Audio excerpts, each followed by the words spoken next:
Sir जी मेरी math कमजोर है, क्या मेरा यूपी पुलिस में सिलेक्शन हो जाएगा? सर जी मेरी जीके कमजोर है, क्या मेरा सर यूपी पुलिस में सिलेक्शन हो जाएगा? सर मेरे पास 3 सब्जेक्ट ही कंप्लीट है, क्या मेरा यूपी पुलिस में सिलेक्शन हो जाएगा? सर मेरे सिर्फ 2 ही सब्जेक्ट कंप्लीट है, क्या मेरा यूपी पुलिस में सिलेक्शन हो जाएगा? बच्चों इस तरह के क्वेश्चन बहुत बच्चों के आ रहे हैं, मेरे पास में बहुत मैसेज आ रहे हैं। तो आज हम इसी विषय में बात करने वाले हैं कि क्या 3 सब्जेक्ट को लेकर सिलेक्शन हो सकता है या 2 सब्जेक्ट को लेकर सिलेक्शन हो सकता है। पूरी रणनीति, पूरी क्या तैयारी करनी होगी, किस तरह से पढ़ना होगा, सारा कुछ आज की वीडियो में बात करने वाले हैं। वीडियो शुरू करने से पहले रिक्वेस्ट करूंगा कि जो साथी हमारे चैनल पर नए हैं वो चैनल को सब्सक्राइब कर लें, और जो वीडियो अच्छी लगती है तो चैनल को, वीडियो को लाइक करें, शेयर जरूर करें। ठीक है, तो बात करेंगे कि जो बच्चे परेशान है आज की डेट में कि समय कम रह गया है और सब्जेक्ट हमारा भी कंप्लीट नहीं है, सिलेबस हमारा कंप्लीट नहीं है, तो उन बच्चों को मैं बताना चाहूंगा, बहुत ध्यान से सुने और थोड़ा सा भी स्किप ना करें। अगर आपने थोड़ा सा भी स्किप कर दिया तो कंसेप्ट जो आधा अधूरा समझ में आएगा और फिर आप गलती कर बैठोगे, आप सिलेक्शन नहीं हो पाएगा। अगर आपके 3 सब्जेक्ट कंप्लीट है ना तो भी आपका 100% सिलेक्शन होगा। अगर आपके 2 सब्जेक्ट कंप्लीट है फिर भी आपका 100% सिलेक्शन हो जाएगा। ठीक है, तो हम बात करेंगे कैसे कि देखो, सबसे पहले बात करें जीके जो होती है, सिलेबस से बात करेंगे कि जीके जो होती है वो आपकी 38 क्वेश्चन की आएगी। मैथ और हिंदी जो होगी, हिंदी जो रहेगी वो 37 क्वेश्चन आएंगे।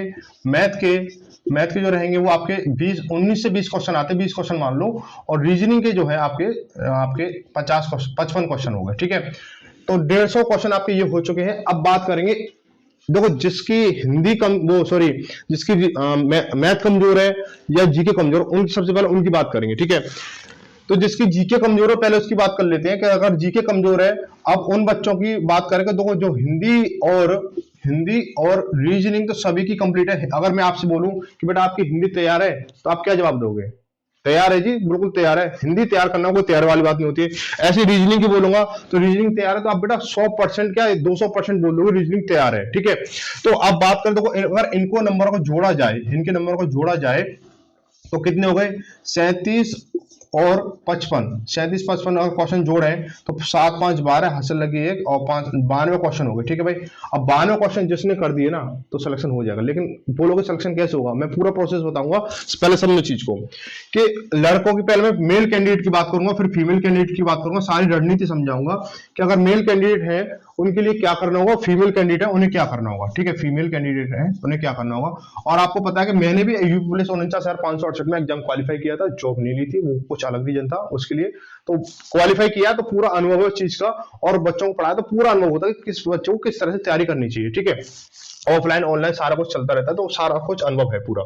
तो देखो, अब मेल कैंडिडेट की बात करें तो मेल को भाई देखे कि मेल बच्चे जो होते हैं, जो लड़के जो होते हैं, उनकी मैथ तो बेटा स्ट्रांग होती है। ठीक है, लड़कियों के अपेक्षा स्ट्रांग होती है। लड़कियां इस बात में बुरा ना माने। ठीक है, लड़कियां जो कैंडिडेट है, फीमेल कैंडिडेट है, वो इस बात को बुरा ना माने, सच्चाई है लेकिन एक्सेप्ट करें। ठीक है, अब हिंदी आपकी कंप्लीट है, रीजनिंग कंप्लीट है, मैथ कंप्लीट है। तो देखो कि अगर आप हिंदी को करके आते हो तो हिंदी में कम से कम आप 35 क्वेश्चन आसानी से सही कर सकते हो हिंदी में। ठीक है, इसका मैथ में आप 15 क्वेश्चन आसानी से कर सकते हो।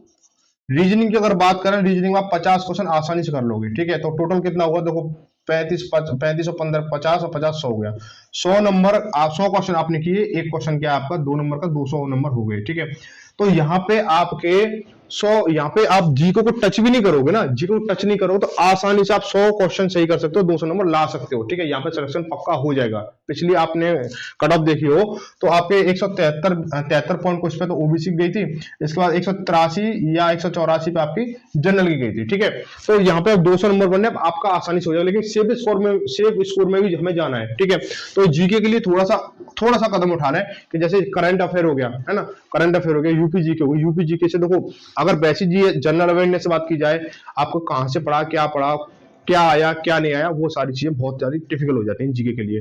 लेकिन यूपी जीके से सबसे ज्यादा जो चीजें है ना, वो फंसने वाली चीज क्या है, यूपी जीके से 8 से 10 क्वेश्चन आपको मिल जाएंगे।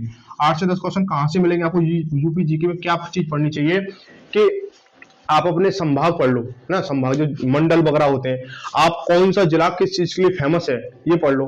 कौन सा नृत्य, अब हमारे जो यूपी के नृत्य उनको पढ़ लो कि कौन सा नृत्य किस क्षेत्र में होता है, किस क्षेत्र में किस तरह के संगीत घराने थे, कौन सा क्षेत्र किस चीज के लिए मशहूर था, किस सबसे आबादी वाला जिला कौन सा है, सबसे कम आबादी वाला जिला कौन सा है, सबसे ज्यादा नगरीय क्षेत्र किसमें है, सबसे कम नगरीय क्षेत्र किसमें, यानी कम व ज्यादा वाले पढ़ लो, कम या ज्यादा वाले पढ़ लो, तो आपके कम से कम 8 से 10 क्वेश्चन इसी में फंस जाएंगे कि कब कहाँ क्या हुआ। ये सारी चीज बहुत लंबा प्रोसेस हो जाएगा, इसको बहुत डिटेल में पढ़ना पड़ेगा आपको, तो ये चीज हो जाएगी। ठीक है, तो मेल कैंडिडेट के लिए तो ये प्रोसेस हो गया। आप आसानी से इसमें 210, 205 और 210 को हिट कर सकते हो। अगर आपने जहां पे 200 को अचीवमेंट बना लिया, 200 नंबर अचीवमेंट बना लिया, तो मान लेना आपका 100% सिलेक्शन है। और थोड़ा सा जनरल वालों की बात करो, जनरल ओबीसी वालों की, तो 205 210 पे आपको खेल हो जाएगा। ठीक है, 100% सिलेक्शन हो जाएगा। अब बात करें किसकी, महिला कैंडिडेट की, फीमेल कैंडिडेट की बात करें, तो फीमेल कैंडिडेट क्या होता है कि उनको मैथ में थोड़ी सी दिक्कत होती है। ये सच है ना, मैथ में दिक्कत होती है, लेकिन मैथ में दिक्कत हो उसको प्लस पॉइंट बनाओ, मैथ में दिक्कत हो प्लस पॉइंट बनाओ। जीके में आपको 8 से 10 क्वेश्चन यहाँ मिल गए। आपने मान के चलो महिलाओं में, महिला कैंडिडेट में आपने यहाँ से 50 ले लिए, महिला कैंडिडेट ने 50 क्वेश्चन तो रीजनिंग के ले लिए। ठीक है, आपने हिंदी के ले लिए 35 क्वेश्चन, हिंदी के ले लिए 35 क्वेश्चन, हिंदी के ले लिए। ठीक है, अब आपने अगर प्रीवियस ईयर एग्जाम अगर आप लगा रहे हो ना, प्रीवियस ईयर क्वेश्चन अगर आप लगा रहे हो, अब अगर आप 2018-19 की जो भर्ती थी उनके अगर पेपर देखोगे ना, तो मैथ बहुत हलवा आई थी। ठीक है, हो सकता है उससे थोड़ा बहुत ऊपर नीचे हो जाएगी, इतना ही तो होगा भाई। थोड़ा सा बाद में भर्ती आ रही है, टाइम बढ़ रहा है, कॉम्पिटिशन बढ़ रहा है, थोड़ा सा 10% 5% एक्स्ट्रा हो जाएगी। तो मान चलो 20 क्वेश्चन में से 10 क्वेश्चन तो आप करके आओगे भाई, कुछ क्वेश्चन तो जोड़ घटाव वाले आ जाते हैं सीधे सीधे। ठीक है, तो 10 क्वेश्चन मैथ में से करके आ जाओगे। अब 10 क्वेश्चन ही आपने किस में से कर लिए, जीके में से कर लिए, महिलाओं की बात कर रहा हूँ। ठीक है, 10 क्वेश्चन आपने जीके में से कर लिए। जैसे कुछ क्वेश्चन आपके यूपी जीके के हो गए, कुछ करंट के हो गए, कुछ थोड़ा बहुत आगे पीछे पढ़ा हुआ फंस गया है ना। तो जीके में फंसने वाले को कुछ कह नहीं सकते, किसी ने क्या पढ़ाया, हमने कहाँ से क्या पढ़ा, कौन सी बुक पढ़ी। जीके बेटा किसी की सगी नहीं होती है। ठीक है, तो कितना हो जाएगा, 50 30 85 और 10 95 और 10 105 क्वेश्चन यहाँ पे हो गए। ठीक है, तो कितना हो जाएगा, 210 नंबर यहाँ पे हो जाएंगे। तो ओवरऑल क्या है, अगर आप ये समझते हो ना मेरा 2 सब्जेक्ट कंप्लीट है या 3 सब्जेक्ट कंप्लीट है, तो भी सिलेक्शन आसानी से हो जाएगा। लेकिन रणनीति क्या होनी चाहिए कि आपको जो दो सब्जेक्ट है, मैथ और रीजनिंग, तो ऐसी हो जानी चाहिए फीमेल कैंडिडेट की, मैथ रीजनिंग तो ऐसी होनी चाहिए कि सर जी जहां से बोलो वहां से पटक देंगे हम इसको, उस क्वेश्चन को। तो ठीक है, इस तरह से महिला कैंडिडेट की ऐसी होनी चाहिए, हिंदी और रीजनिंग, है ना। अगर मैथ की बात करें तो मैथ भी इतनी ज्यादा हार्ड नहीं आता है, तो महिला कैंडिडेट है तो 10 तो आराम से कर ही लोगे, 10 आराम से कर लोगे। ठीक है, इसका जीके हो जाएगी। अब पुरुष कैंडिडेट की बात करें, बेटा पुरुष के लिए अगर किसी ने ये बोल दिया कि मैथ नहीं आती है, तो बेटा इतने बुरे दिन आने वाले आप लोगों के, इतने बुरे दिन आने वाले, क्योंकि इतने समय में भर्ती आई है और मैथ आपकी अच्छी नहीं है, तो समझ लेना तुम कहीं लायक ही नहीं हो। यूपी पुलिस की मैथ नहीं कर सकते ना, यूपी पुलिस कांस्टेबल जो मेल कैंडिडेट है वो यूपी पुलिस की मैथ नहीं कर सकते, समझ लेना तुम्हारा पढ़ना बेकार है, बिल्कुल पढ़ना बेकार है। क्योंकि आप 20 में से, अब बोलोगे 19 क्वेश्चन आते हैं, लो जी 19 क्वेश्चन ले लो, तो 19 क्वेश्चन में से आप बेटा 15 तो कम से कम ठोक के आओगे, इतना तो कर लो, इतना कर लो। ठीक है, इतना तो होना चाहिए। अब ये होगा कैसे, है ना, मान चलो बिल्कुल ही बेकार है, आपने नॉर्मल बेसिक चीज आती है, तो आपको करना क्या है, आपको करना क्या है, ये चीज समझ लो कि आप, देखो मैं किसी किताब को प्रमोट नहीं कर रहा हूँ, ठीक है, ना ही किसी पब्लिकेशन को बताऊंगा, ना कुछ, जो चीज आपको उचित लगे वो कर लेना। लेकिन मैं बस आपको एक जरिया बताऊंगा क्या करना है। सबसे पहले आप किसी भी पब्लिकेशन की प्रीवियस ईयर एग्जाम बुक ले लो, आपको कंबाइंड बुक भी मिल जाती है, आपको सब्जेक्ट वाइज बुक मिल जाती है, चाहे यूथ की ले लो, करंट की ले लो, घटना चक्र की ले लो, बहुत सारी चीजें हैं। तो प्रीवियस ईयर है, किसी में चेंजेस नहीं होगा, पिछली परीक्षा में आए हुए सवाल है उनको ले लो। आप उनको क्या करो, देखो थोड़ा मैं इसको हटा देता हूं, ठीक है, तो वो बुक ले लो। इसके बाद में क्या करो, एक कॉपी आती है, एक कॉपी बोलते हैं इसे, OMR शीट की कॉपी बोलते हैं, OMR शीट की कॉपी बोलते हैं, ठीक है। उसमें करीब 10 15 या 20 रुपए की आती है, उसमें 10-20 पेज निकलते हैं आराम से, ठीक है। तो वो ले लो एक, ठीक है। एक कोई भी पिछले परीक्षाओं के पेपरों की जो क्वेश्चन है, सोल्व पेपर जो आते हैं वो बुक ले लो। आप करंट की ले सकते हो, घटना चक्र की ले सकते हो, या आप यूथ की ले सकते हो, जो आपके, अगर आपके पास है तो वो चल जाएगी, ठीक है, पिछली परीक्षाओं की है। तो OMR शीट लो और उसमें से पहले पेपर लगाओ, सोल्व पेपर लगाओ। उसमें क्या होगा, आप लोग एक चीज एनालाइज करोगे कि मेरा किस पॉइंट में, जैसे मान चलो आपके 150 नंबर आए पहले प्रैक्टिस सेट में, आपके 150 नंबर आए, ठीक है, 150 नंबर आ गए पहले प्रैक्टिस सेट में, ठीक है, आप खुश हो जाएंगे। थोड़ा सा क्वेश्चन 150 नंबर पे आप क्वेश्चन नहीं, मतलब सिलेक्शन नहीं होगा। दूसरे में आपके 110 आए, दूसरे में आपके 110 आए, यहाँ पे डिमोटिवेट हो जाओगे। तीसरे में आपके आगे आपके 220 नंबर आ गए, 220 नंबर आ गए, यहाँ पे और ज्यादा खुश हो जाओगे। चौथे में भैया आगे आपके 80 नंबर आए हैं, सिर्फ 80 नंबर आए, तो यहाँ पे डिमोटिवेट हो जाओगे।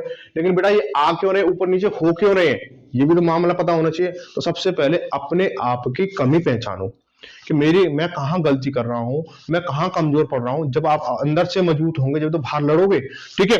तो सबसे पहले क्या करोगे कि आप एग्जाम में जो सॉल्व पेपर है उसको देखोगे, उससे ये पता चलेगा कौन सा चैप्टर कौन से किस लेवल तक पढ़ना है, ठीक है, ये हो जाएगा। दूसरी बात कि मेरा जो टॉपिक है, जैसे मान के चलो मेरा मैथ के ले लो, मैथ को ले लो, मैथ में मेरा नंबर सिस्टम गड़बड़ हो रहा है, नंबर सिस्टम गड़बड़ हो रहा है, तो उसे एक अलग से कॉपी लो, कोई पेज या कोई कॉपी, कोई भी कुछ एक्स्ट्रा हो सकता है, उस पर नोट डाल दो, जिस समय प्रैक्टिस कर रहे हो उसी समय डाल दो कि भाई एक कोने पे कि मेरा नंबर सिस्टम में दिक्कत है, ठीक है। आगे चले, आपको पता चला कि मुझे जो है टाइम एंड डिस्टेंस में भी दिक्कत आ रही है, टाइम एंड डिस्टेंस के मैंने क्वेश्चन देखा उसमें भी दिक्कत आ रही है ना, टाइम एंड डिस्टेंस में उसमें दिक्कत आ रही है। फिर आगे चले, आपको हिंदी में देखा, मुझे हिंदी में पर्यायवाची शब्दों में दिक्कत आ रही है, पर्यायवाची में दिक्कत आ रही है, ठीक है, पर्यायवाची इधर डाल दो। फिर आपको लगा कि मुझे हिंदी में किस में दिक्कत आ रही है, कवि और लेखकों में दिक्कत आ रही है, कवि और रचनाएं उनमें दिक्कत आ रही है, तो ऐसे उसमें अंदर नोट डाल दो।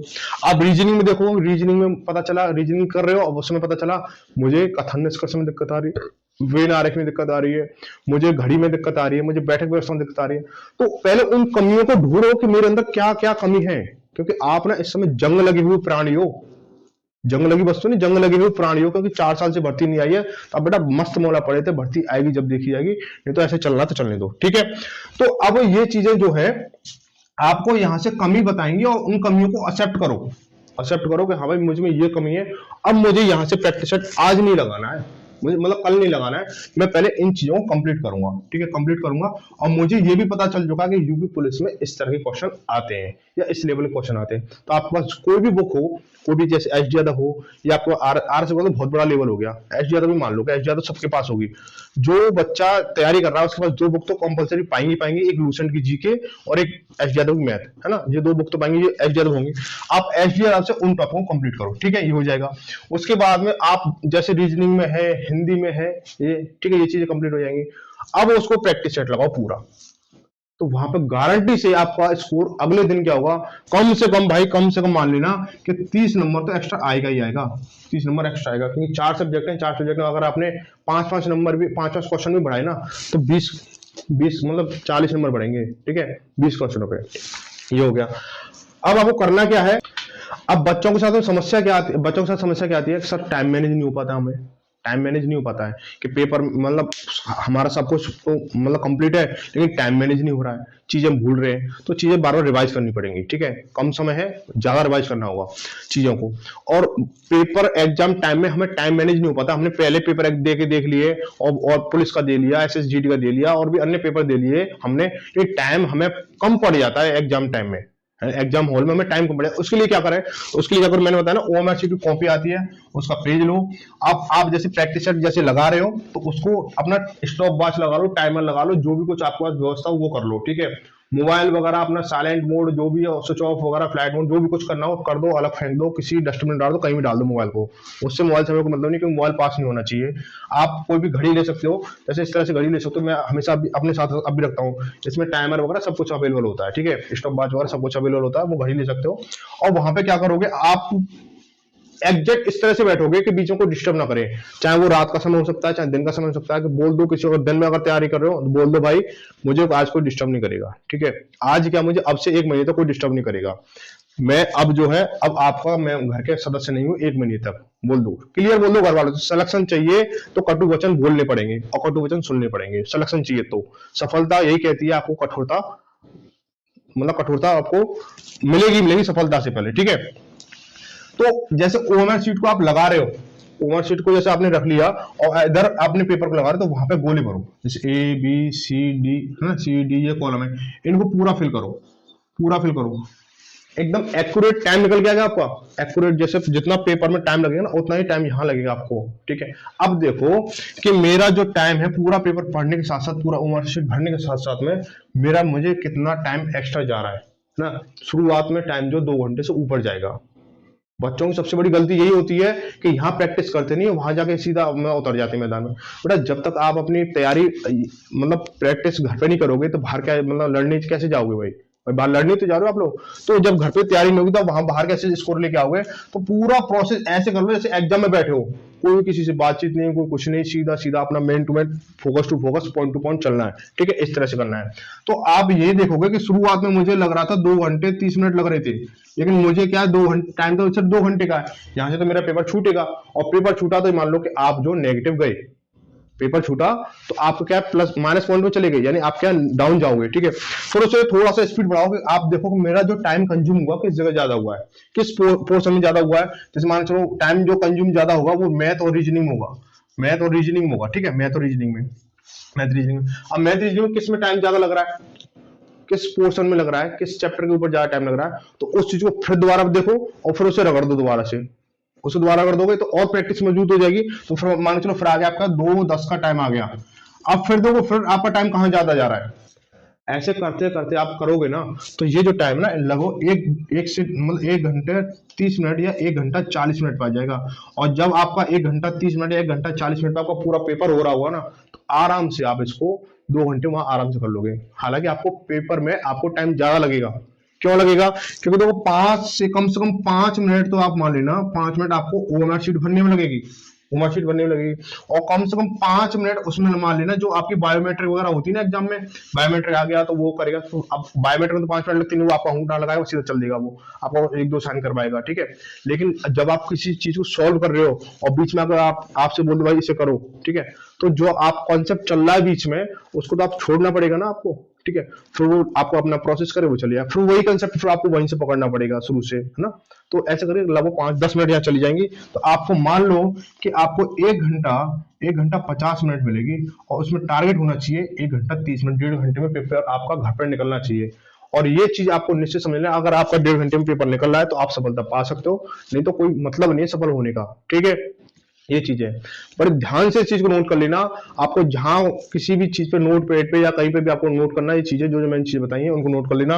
और कोई भी अगर आपको फिर भी डाउट लगता है कि मुझे ये चीज बताने से रह गई है या जिस चीज में डाउट है, तो मैंने बता दिया। अगर लड़कियां अगर 2 सब्जेक्ट की बात करें ना, अगर मैथ भी अच्छी नहीं है और आपकी जीके भी अच्छी नहीं, तो आराम से मैथ और रीजनिंग पे, सॉरी हिंदी और रीजनिंग के कमांड पे बेस भी कर सकते हो, क्योंकि पिछली बार जो है लगभग 160 के नंबर पे क्वेश्चन मतलब मेरिट गई थी लड़कियों की, ठीक है? अगर आप रीजनिंग के 50 क्वेश्चन करे आओगे और हिंदी के आपने 30 क्वेश्चन कर दिए तो 160 नंबर हो गए, और 2 4 5 क्वेश्चन ऊपर नीचे इधर उधर सब्जेक्ट से मार दिए तो आराम से सिलेक्शन हो जाएगा, ठीक है? आराम से हो जाएगा बिल्कुल, है ना? ऐसे मैंने मेल के समझा दिया पूरा। तो अब क्या वर्दी रह नहीं जाए, ये जिम्मेदारी तुम्हारी रह गई ना, तो समझ लेना तुमसे बड़ा कोई नहीं है जिंदगी में, इस दुनिया में तुमसे बड़ा कोई नहीं है कि आपको इतना सब कुछ मिलते हुए भी, इतना सब कुछ पाते हुए आपसे सिलेक्शन रह गया। आज ही नोट कर दो कि एक वर्दी जो 60,244 में आपकी जो एक सीट फिक्स है, और वर्दी का नाप तैयार होने वाला है, ठीक है? ये चीज ध्यान रखना आपको, ठीक है? तो फिर भी मैं बोल रहा हूँ कि अगर फिर भी लग रहा है कि मुझे कोई चीज बताने से रहेगी तो आप मुझे कमेंट करके बताना। सारा कुछ है टेलीग्राम ग्रुप, जो इसका लिंक दे रखा है टेलीग्राम ग्रुप का, उसमें मिल जाएगा आपको, ठीक है? वीडियो डिस्क्रिप्शन में, उसे ज्वाइन कर लो। वहां पे आप बच्चे बहुत सारे डिस्कस करते हैं आपस में, कुछ क्वेरी होती है वो मैं आपको बताता हूँ, तो सारी चीज हो जाएगा, ठीक है? तो अब ऐसे ही आपको तैयारी बहुत जोरदार शानदार से करनी है, टाइम बहुत कम है। और एक और इम्पोर्टेंट बात, ठीक है, सबसे देखो एक चीज देखो कि आज ना एक काम और करना है आप लोगों को। एक काम और क्या करना है आज आप लोगों को, कि वीडियो बहुत लंबा जा रहा है शायद। एक काम और करना है कि आपको एक पेज लेना है, उस पर एक चीज और देखनी है। एक पेज लोगे, जैसे एक पेज ले लिया, ठीक है? एक पेज है ये आपके पास में, तो सुबह जगने से और सोने तक का क्या करोगे, पूरा डिटेल लिखोगे कि मैं इतने बजे जगता हूँ, इतने बजे तक ये इतने बजे से इतने तक मेरी दिनचर्या रहती है मेरी, जैसे फ्रेश होना, मुंह धोना, खाना पीना, नाश्ता पानी, नहाना धोना, सब कुछ मेरा इतने बजे फ्री हो जाता हूँ, ठीक है? उसके बाद मैं किस समय क्या करता हूँ, किस समय क्या करता हूँ, ये सब कुछ अपना अपने आप लिखना है, ठीक है? अब बहुत सारे लोग बताते हैं कि टाइम टेबल ये रखो। बेटा उन्हें क्या पता, तुम रात को 3 बजे सो रहे हो, अब बोलते हैं सुबह 4 बजे जग के याद करोगे तो बहुत जल्दी याद होगा। अब तुम 3 बजे सो रहे हो, 4 बजे कैसे जग जाओगे, है ना? तो 24 घंटे हैं आपके पास में, और 24 घंटे को आप किस तरह यूज कर रहे हो वो आप खुद मालिक हो उसके, ठीक है? तो आप सबसे पहले जगने से लेकर सोने तक का पूरा आप ब्यौरा लिखोगे अपने पेज पर ईमानदारी के साथ में। अगर आप कोई अगर वॉकी टॉकी भी करते हो ना, उस टाइम को भी यहाँ नोट होना चाहिए, क्योंकि ये आपका पर्सनल है। तो इसको कोई किसी को दिखाना नहीं है, किसी को दिखाने के लिए नहीं कह रहा हूं। अगर आप किसी बाबू सोना से बात करते हो तो वो भी यहाँ पे नोट करना है कि मैं 10 मिनट बाबू सोना से बात करता हूँ, या 15 मिनट मेरी बाबू सोना के साथ में व्यस्त होती हैं, या मैं किसी गली के नुक्कड़ पे खड़े होकर अपने 4 दोस्तों के साथ में 1 घंटा व्यस्तता मतलब व्यस्त होने का नाटक दिखाता हूँ, या जो भी सारी चीजें वो यहाँ पे लिखनी है, ठीक है। उसके बाद में फिर एक, जैसे आपने मान के चलो रेड मतलब ब्लू कलर या ब्लैक पेन से आपने लिखा, ब्लू ब्लैक पेन से लिखोगे, अब एक रेड पेन लेना है। अब उनमें से उन चीजों को टिक करना है जो चीजें उसमें नहीं होनी चाहिए थी। जैसे ये है, ये आपका 1 महीने बाद भी हो सकता है ना। घूमना फिरना है, वो 1 महीने बाद हो सकता है। गली के नुक्कड़ पे खड़ा होना है, वो 1 महीने के बाद हो सकता है। मम्मी ने बोला कि बेटा आज यहाँ चले जाओ, सामान ले आओ, ये 1 महीने बाद हो सकता है। अब बोलोगे अब घर में चाय पत्ती खत्म हो गई है ना, अब चाय बनने वाली है, अब शाम को 4 बजे चाय बनने वाली है, अब 3:30 बजे मम्मी ने बोला कि चाय पत्ती लेके आओ, चाय पत्ती खत्म हो गई। अब 1 महीने बाद लेके आऊंगा तो चाय कौन पिलाएगा, तब तो घर पे जूते पड़ने वाले हैं। कहने का मतलब मैंने पहले ही बोल दिया, अपने घर वालों को एक नोटिस दे दो कि 1 महीने के लिए मैं परिवार का सदस्य नहीं हूं, सिर्फ खाना पीना खाऊंगा बस, उसके अलावा कुछ नहीं करूंगा मैं, ठीक है। ये पक्का अगर आपने ये बोल दिया और आप इस तरीके पे लग गए तो समझे ना, सिलेक्शन पक्का, वर्दी पक्की आपकी, ठीक है। तो क्या करना है, रेड कलर से या किसी और कलर से रिमार्क करना है कि ये चीजें मेरे लिए एक्स्ट्रा जा रही हैं, तो उन चीजों को अवॉइड करो, ठीक है, उन चीजों को अवॉइड कर दो। और बाकी सारी चीज जो भी कर रहे हो 1 महीने के बाद उन्हें डबल कर देना। इसको 10 मिनट कर रहे हो ना तो 10 घंटे कर लेना। सो रहे हो 2 घंटे सो रहे हो, 10 घंटे सो लेना। घूम रहे हो 1 घंटे के लिए जाते हो घूमने के लिए, 4 घंटे घूमना, ठीक है। तो ये सारी चीजें आप यहाँ पे नोट करके अपना प्लान बनाए और फिर उसके अकॉर्डिंग देखो कि लगभग 4 से 5 घंटे आपको एक्स्ट्रा मिल जाएंगे, 4 से 5 घंटे। अब उसको किस तरह सेट करना है, कहाँ पे सेट करना है, वो आपके अपने हाथ में है। कि मुझे नहीं पता कि आप कितने बजे जगते हो, और आपको नहीं पता मैं कितने बजे जगता हूँ, ना मैं कितने बजे सोता हूँ ना आपको पता है, ना आप कितने बजे जगते सोते हो ना किसी को पता है, ठीक है, ये सिर्फ आपको पता है। अच्छा, एक और इंपॉर्टेंट बात, यहाँ पर 1 घंटा बढ़ा दो हाँ सोने में। अब बोलो सोने में 1 घंटा बढ़वा रहा हूं तो कैसे सिलेक्शन होगा, यानी अगर आप 10 बजे सोते हो तो 11 बजे सो, समझ रहे हो। अगर आप 11 बजे सोते हो तो 12 बजे सो। जगने में 1 घंटा कम कर दो, यानी अगर 5 बजे जगते हो तो 4 बजे जग जाओ, 6 बजे जगते हो तो 5 बजे जग जाओ, 7 बजे जगते हो तो 6 बजे जग जाओ, अगर 10 बजे जगते हो तो 9 बजे जगो। कहने का मतलब 1 घंटा यहाँ से एक्स्ट्रा मिलेगा, 1 घंटा यहाँ से एक्स्ट्रा मिलेगा, तो 2 घंटे तो यही एक्स्ट्रा हो गए। खाना पीना कम कर दो, अगर ज्यादा खाओगे ज्यादा नींद आएगी, कम खाओगे तो शरीर तो एक्टिव रहेगा। अच्छा, कम खाने से और कम सोने से कभी मरोगे नहीं, और ना कोई मरा है, ठीक है। तो कम खाओगे, कम सोओगे, ज्यादा चलोगे, अच्छा काम होगा, बॉडी एक्टिव रहेगी, सीधा रहेगा, ठीक है। तो इसलिए पूरा पैटर्न ये फॉलो करो और आराम से सिलेक्शन होगा। जिम्मेदारी मेरी, अगर ये पैटर्न आपने फॉलो कर लिया तो 100% कोई आपको सिलेक्शन से नहीं रोक सकता है। और वीडियो अगर अच्छी लगी है, चीजें समझ में आई हैं, तो एक कमेंट जरूर करें और वीडियो शेयर जरूर करें। इससे क्या होगा, आपका सिलेक्शन और ज्यादा जल्दी हो जाएगा, ठीक है। ये तो खैर मजाक वाली बात है, शेयर करो जल्दी सिलेक्शन हो जाएगा। सिलेक्शन देखो, तरीका अपनाना, पूरा प्रोसेस आप अप्लाई करोगे तो आराम से सिलेक्शन होगा, ठीक है।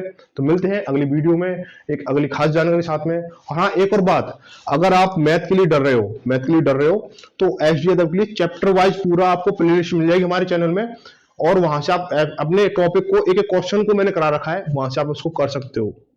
जो चीजें नहीं आ रही है, मान चलो आपको एसडी यादव में परसेंटेज का कोई, वैसे मान चलो 20वां सवाल अटक रहा है, तो आप प्ले लिस्ट में जाओगे तो परसेंटेज चैप्टर वाइज, आपको चैप्टर वाइज भी और ऊपर बता भी रखा है इस वाली क्लास में आपके इस क्वेश्चन से लेकर इस क्वेश्चन तक आपके क्वेश्चन है, वहां से आप आसानी से कर लोगे, ठीक है। तो जहां तक जो चीजें आप उनको सॉल्व करो, उनको मतलब हवाबाजी मत करो कि मेरे पास ये कठिन है वो कठिन है। अपनी गलतियों को पहचानो, उनमें सुधार करो, सफलता निश्चित मिलेगी। आज की वीडियो में इतना ही, मिलते हैं अगली किसी खास वीडियो में किसी खास जन के साथ में। तब तक सबको धन्यवाद। जय भारत, जय हिंद।